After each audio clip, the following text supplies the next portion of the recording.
不没就你了，对不对嘛？不chắc哎呀。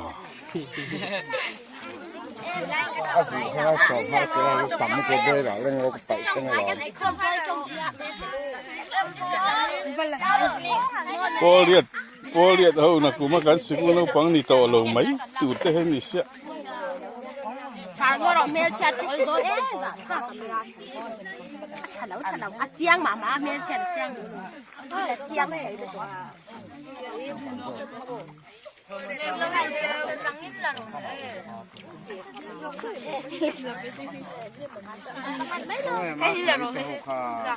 Hồ đấy, cái gì hồ đi nghe tiếng đầu nó cái lệ xí đâu á, mà chăm.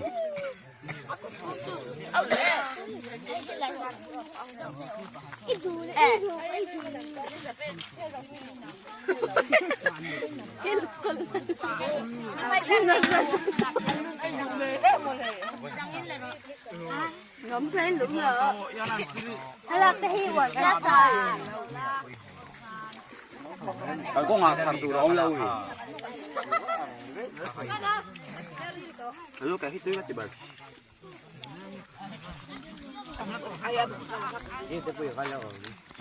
Cái chiếm lâu.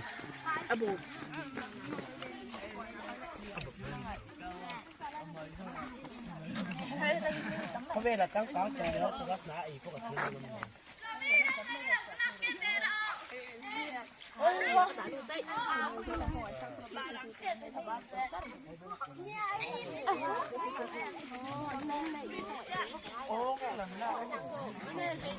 Nhưng mà bố đấy là mình ngày khai mà dân một sang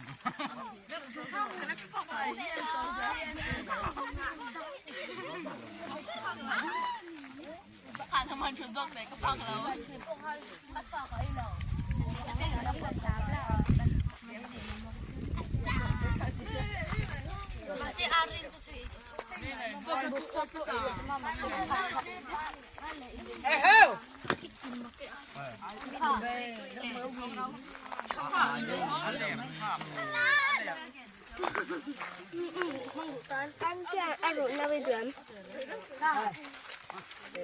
Khá lắm lâu.